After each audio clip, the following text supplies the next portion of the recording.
नमस्कार, आप देख रहे हैं न्यूज़ पीआर। मैं हूं आदेशपुरी।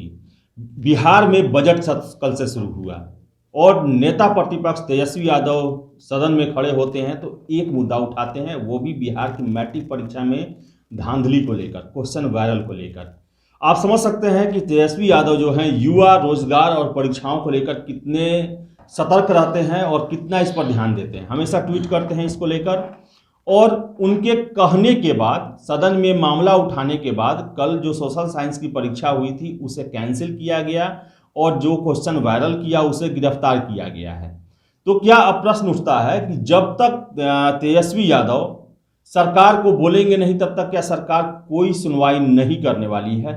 आपको बता दें कि दरोगा परीक्षा हो, बीएसएससी की परीक्षा हो या बीपीएससी की परीक्षा हो, उन सभी में जो छात्र हैं वो किसी न किसी गड़बड़ी का आरोप लगाते हैं, लेकिन सरकार उस पर कोई कार्रवाई नहीं करती है। तो क्या अब तेजस्वी यादव ही एकमात्र सहारा है बिहार में युवाओं की या फिर रोजगार की या भी परीक्षा में होने वाले धांधलियों को लेकर? हमारे साथ है हमारे वरिष्ठ सहयोगी रंजीत झा, इनसे हम बात करेंगे। सर, क्या तेजस्वी यादव ही अब बचे हुए हैं सरकार को इन सब चीज़ों पर ध्यान आकर्षित करने के लिए? क्या नीतीश कुमार पेपर अखबार पढ़ना छोड़ दिए हैं क्या? मुद्दा तो गंभीर है और सबसे बड़ी बात है कि विपक्ष हमारा मजबूत है। तेजस्वी यादव की बातों का असर हो रहा है, ये अच्छी बात है। लेकिन जब छात्र और युवा सड़क पर निकलते हैं तो उस वक्त जो है प्रशासन कैसे किसी छात्र नेता को उठा ले जाती है, आंदोलन को कुचल दिया जाता है। उनकी मांग तो गलत नहीं है ना। कल तेजस्वी यादव ने कहा कि 16 वर्षों में ऐसी कौन सी परीक्षा है जिसका प्रश्न पत्र वायरल नहीं हो गया हो, पेपर लीक नहीं हो जाता हो। इसमें जो मिली भगत अधिकारियों की है, वो ये भी कहते हैं कि बड़े अधिकारी की मिली भगत के ही कारण ये सारी चीज़ें होती हैं, उन पर कार्रवाई नहीं होती है। छोटे छोटे लोगों को पकड़ लिया जाता है। कभी अभी जैसे कि बैंक कर्मी पकड़ा गया और बीएसएससी जैसा बड़ा कांड हुआ, उसमें भी चलिए बड़े लोगों तक लोग पहुंची, लेकिन मामला जो है वो जस का तस है, सुधार कुछ नहीं होता है। अभी दरोगा परीक्षा में आरोप लगता है कि पेपर में गड़बड़ियाँ हैं, सीरीज में नंबर आए, स्टूडेंट अपना ओएमआर शीट मांगते हैं जो कैंडिडेट हैं तो उनको नहीं मिलता है। तो इन सब चीज़ को देखिए, मुख्यमंत्री सच में लगता है कि अखबार पढ़ना छोड़ चुके हैं। सड़कों पे जो खबरें चल रही हैं, जो युवा सड़क पर आते हैं, जो आंदोलन करते हैं, अपनी मांग रखते हैं, उसको देखना छोड़ चुके हैं या देख करके अनभिज्ञ हो जाते हैं। क्योंकि अब जब नेता प्रतिपक्ष सदन में बोले तब जाकर के जो है मैट्रिक पेपर को रद्द करने की बात हुई। तत्काल उन्होंने एक्शन दिखाया। बोर्ड के अध्यक्ष को फ़ोन करते हैं, शिक्षा मंत्री को फ़ोन करते हैं, उसके बाद जहाँ पे घटना घटी है वहाँ पता लगवाते हैं, फिर देर रात तक में यह कह देते हैं कि पेपर कैंसिल किया जाता है, 8 मार्च को फिर से परीक्षा ली जाएगी एसएसटी की। आज भी पेपर वायरल हुआ है। तेजस्वी ने आज भी ट्वीट किया है। उन्होंने कहा है कि मैट्रिक परीक्षा के चौथे दिन चौथा प्रश्न पत्र भी लीक। पूरे साल पढ़ाई नहीं हुई, परीक्षा की तैयारी के लिए सरकार द्वारा वैकल्पिक व्यवस्था नहीं करवाया गया, परीक्षा को एक आध महीने टाला नहीं गया। अब पेपर बेच कर आरसीपी कुनबे की कमाई और दूसरी ओर विद्यार्थियों पर पेपर लीक का मानसिक प्रताड़ना, कुछ विद्यार्थियों को पेपर लीक का अनुचित लाभ मिलने की खींच और परीक्षा रद्द होने का दबाव। वाह क्या सुशासन है। तेजस्वी यादव का ये ट्वीट जरा समझिए। पूरा लॉकडाउन ऐसे गुजर गया, पढ़ाई तो हुई नहीं, कुछ भी नहीं हुआ और अचानक से परीक्षा आ गया। उसके बाद परीक्षा आ गया तो अब पेपर लीक जैसी घटना है। जो बच्चे थोड़ा बहुत पढ़े भी उनके लिए टेंशन। कुछ बच्चों का वीडियो भी सामने आया है जिसका कहना था कि हम लोग जितना पढ़ लिख के गए हैं, तैयारी करके गए हैं, हम लोग मेहनत करेंगे तो 350-400 आएगा, ये लोग चोरी करके 450 नंबर ले आएंगे। वो वीडियो भी मैं कहूँगा कि ये दिखा दें, यहाँ पे दिखा देंगे तो ज़्यादा बढ़िया रहेगा। हम लोग क्लास 10 का भी एग्जाम दे रहे हैं और रोज प्रश्न पत्र लीक हो रहा है। इसमें ऐसा होता है जो पढ़े लिखे विद्यार्थी हो, जो कमजोर विद्यार्थी अच्छा मार्क उठा लेता है, लेकिन पढ़े लिखे विद्यार्थी का उसके अपेक्षा कोई अथी नहीं रह जाता है, इसीलिए क्वेश्चन लीक हो जाता है। वैसे तो नहीं करना चाहिए बिहार सरकार को। बहुत दिक्कत होता है, हम लोग पढ़ करके एग्जाम देते हैं, बहुत ऐसे ही उठा लेते हैं नंबर। एक बात बताइए सर, हम क्लास 10 के विद्यार्थी हैं सर, हम लोग इतना मेहनत करके पढ़ाई करते हैं। अब बिहार सरकार जो सर क्वेश्चन 6-7 बजे सुबह में आउट कर देता है, फर्स्ट सिटिंग का, सेकंड सिटिंग का पास 12 बजे आउट कर देता है। ऐसे थोड़े हैं सर। कोई जो विद्यार्थी पढ़े लिखे नहीं होता है, घूस दे के मानी वो बात मानी अलग है, लेकिन सर कोई विद्यार्थी सर उससे ये बल्कि क्वेश्चन आउट हो जाता है, कोई सही सर चीटिंग करके पास हो जाता है। हम लोग पढ़े लिखे विद्यार्थी को भी कुछ नहीं कर पाते हैं सही से में। वैसे हम लोग मार्क उठाएंगे 300-400 और लोग उठा लेगा 450-500, इससे थोड़े। सर हम लोग गांव का विद्यार्थी है, इतना पढ़ लिख कर इतना अच्छे से तैयारी करते हैं और फिर भी जो बंदा मतलब नहीं पढ़ते हैं वो भी पास हो जाते हैं चीटिंग करके। और क्वेश्चन बार बार लीक होता है सर, ऐसा नहीं होना चाहिए बिहार में। उसके बाद देखिए फिर कहते हैं कि बिहार बोर्ड की मैट्रिक परीक्षा के लगातार पेपर लीक हो रहे हैं, सरकार गहरी निद्रा में है। हमेशा हमें सरकार को बताना पड़ता है कि ऐसा हुआ है, प्रतिभाशाली और गरीब बच्चों का भारी नुकसान हो रहा है। बिहार बोर्ड के उच्च अधिकारियों की मिली भगत से ऐसा होता है, लेकिन उन पर कोई कार्रवाई नहीं होती। आखिर जो टॉप सिस्टम है उसमें गड़बड़ियां हैं, तभी तो नीचे आकर गड़बड़ होते हैं। अब देखिए प्रश्न पत्र वायरल हो जाता है, अब जो संज्ञान लिया गया तो इन्होंने कहा कि चलो ठीक है आप कैंसिल करवा देते हैं। इंटर में नहीं हुआ था क्या? इंटर परीक्षा में हमने खबर चलाई है, प्रश्न पत्र वायरल हुआ, लेकिन उल्टा क्या होता है कि पहले ही एक नोटिस दी जाती है मीडिया को, छात्रों को, युवाओं को कि अगर इस तरह का कोई प्रश्न पत्र वायरल होता है तो आप इसे किसी ग्रुप में न डालें, इसे अफवाह माना जाएगा, आप पर कार्रवाई कर दी जाएगी। कहा गया कि नहीं कहा गया था? और हम लोगों ने फिर भी हिम्मत करके उस खबर को चला दिया, लेकिन संज्ञान नहीं लिया गया। इंतजार किसका होता है कि मजबूत विपक्ष का, जो प्रतिपक्ष नेता है तेजस्वी यादव, वो बजट सत्र चल रहा हो या सत्र कोई भी सत्र चल रहा हो, उस सत्र में जाकर के अगर बोल देंगे, नीतीश कुमार सामने रहेंगे, तब उनको जानकारी मिलेगी, अरे वाह प्रश्न पत्र वायरल हुआ है, चलो इस पर संज्ञान लेते हैं।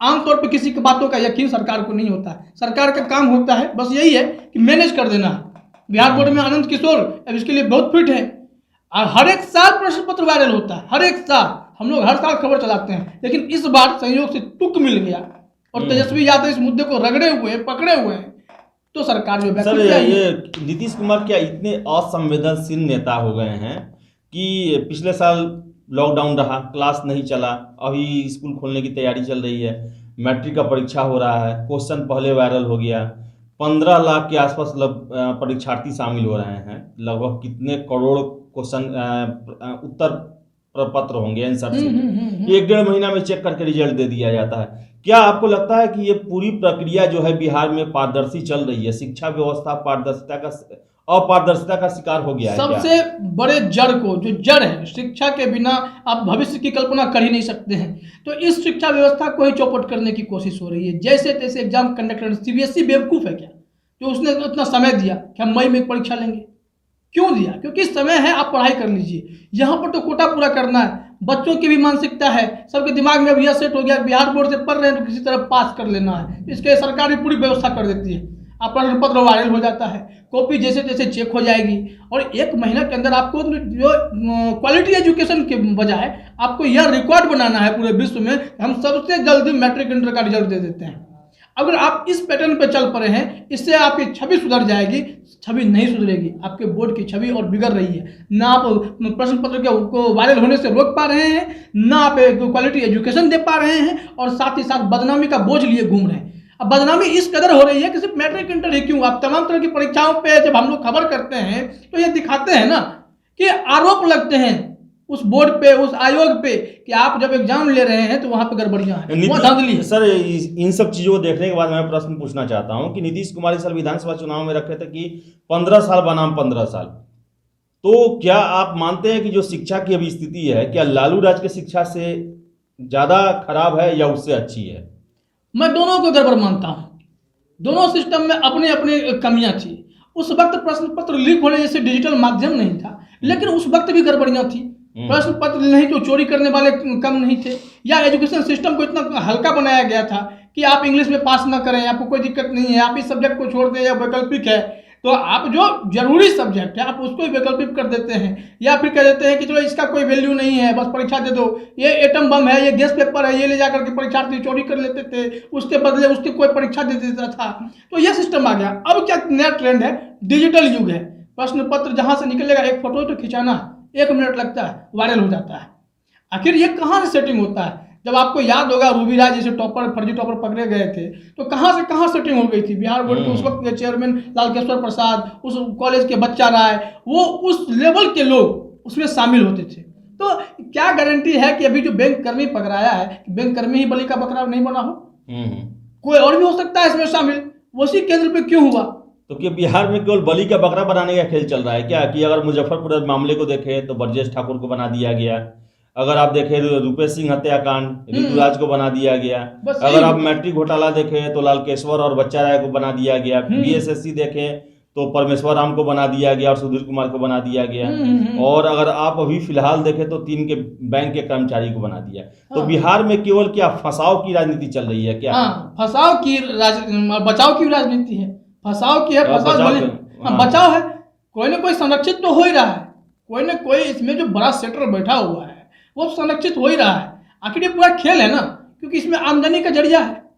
तो नीतीश कुमार क्या माफियाओं के चंगुल में आ चुके हैं? उन कंट्रोल हम लोग तो इतना नहीं बोल सकते कि नीतीश कुमार है कि नहीं है, लेकिन उनके इर्द गिर्द के लोग पे हो सकते हैं ऐसा होगा। हम लोग तो, हमारे पास कोई प्रूफ नहीं है, प्रमाणिकता नहीं है, लेकिन जो घटनाक्रम आप देख रहे हैं, इस कड़ियों को अगर जोड़ेंगे तो आपको लगेगा कि जो गड़बड़ियां सिर्फ जो है ना बेस में नहीं है, टॉप में भी है। तो वहां से प्रॉब्लम शुरू हुई है। अभी जो बिहार बोर्ड की ये देखिए दुर्दशा मैट्रिक की, हमें जब लगता है कि बिहार बोर्ड अपने एजुकेशन सिस्टम को दुरुस्त कर रहा है तो यहाँ पर प्रश्न पत्र वायरल हो रहे हैं और आवाज उठ रही है, आवाज यहाँ तक पहुंच रही है नेता प्रतिपक्ष, तब तो एक्शन है। अगर आपकी आवाज, हम लोग जैसे खबर चला देते हैं, तो आज डिप्टी सीएम रेणु देवी कह रही थी कि आप लोग अफवाह फैला देते हैं, आप बहुत सारी बातें आपकी गलत हो जाती हैं, आप कितने बातों का पड़ताल कर पाते हैं। हम जो प्रश्न पत्र आपको दिखाते हैं उसके बाद तो आप उस पर कार्रवाई तो करते नहीं है, बस ये कहते हैं कि कोई अगर वायरल करेगा तो उसको जेल भेज देंगे। अब डरा भी देते हैं कि वायरल ना करें। दिलीप को तो जेल में अभी तक रखा गया, 10 दिन से ज्यादा हो गया, अभी तक जेल में रखा गया है। और दिलीप को की रिहाई के लिए हम भी रिक्वेस्ट करते हैं बिहार के मुख्यमंत्री से और जितने भी बीपीएससी और जो भी प्रशासनिक अधिकारी हैं जो देख रहे हैं, हम अपील करते हैं कि आखिर दिलीप ने न ही कोई हिंसा फैलाई थी, न ही कोई जो अलोकतांत्रिक जो तरीका होता है उसको लेकर जो धरना प्रदर्शन है वो किया था, लेकिन बावजूद इसके गिरफ्तार करके 10 दिनों से जेल में रखा गया है। क्या ये मैसेज दे रहा है कि सरकार जो है वो छात्रों से कट गई है और केवल विपक्ष के बोलने पर ही केवल कार्रवाई करेगी? विपक्ष के बोलने पर ही तो फिलहाल कार्रवाई हो रही है। विपक्ष अगर मुझे लगता है कि दिलीप के बारे में भी बोले तो शायद नीतीश कुमार जग जाए, उन्हें कहेंगे ठीक है इसकी कोई गलती नहीं है, इसको बाहर कर दो। अरे छात्र आंदोलन ही तो कर रहा था, अपने हक की ही तो बात कर रहा था। जिस तरह से आप ये मान रहे हैं कि बिहार बोर्ड का पेपर भी वायरल हो रहा है, उसी तरह उसमें गड़बड़ियां क्यों नहीं हो सकती हैं? अगर कोई पारदर्शिता की बात कर रहा है आपके वैकेंसी सिस्टम में, एम्प्लॉयमेंट सिस्टम में या एजुकेशन सिस्टम में, ट्रांसपेरेंसी की बात करता है, उस मांग के साथ सड़कों पर आता है, वो तब आता है जब आयोग नहीं सुनता है। और जब आयोग नहीं सुनता है तो विकल्प क्या बचता है? और जब सामने आया तो आप उठा करके उसे जेल भेज रहे हैं, और जेल भेजने में लंबा खींचे जा रहे हैं, तो बाहर निकालेंगे ही नहीं, लोग कमजोर पड़ जाएंगे, तब तक प्रक्रिया पूरी कर ली जाएगी, कोई सवाल नहीं उठेगा। तो ये तो बहुत बड़ी गड़बड़ी है, इसको दुरुस्त करने की जरूरत है। नहीं तो जो है ना, कोई ना वैकेंसी सिस्टम सही हो पाएगा, न ही एजुकेशन सिस्टम सही हो पाएगा, न छात्रों का भविष्य सही होगा, न किसी को ढंग से जॉब मिल पाएगा, न ही जो योग्य लड़के जो कैपेबल होते हैं, कॉम्पिटेंट होते हैं वो आ पाएंगे। यहाँ इनकम्पिटेंट अयोग्य लड़कों को चुन करके अगर आप दरोगा बना देंगे या फिर किसी और परीक्षा में डाल देंगे, वहाँ नौकरी दे देंगे, वो क्या काम कर पाएंगे? तो ये तो छुपा छुपाया आरक्षण है, छुपा छुपा आरक्षण है। लेकिन यह भी बात जान ले कि बिहार जो है वो क्रांतियों की भूमि रही है, जयप्रकाश नारायण की भूमि रही है, संपूर्ण क्रांति का क्षेत्र रहा है।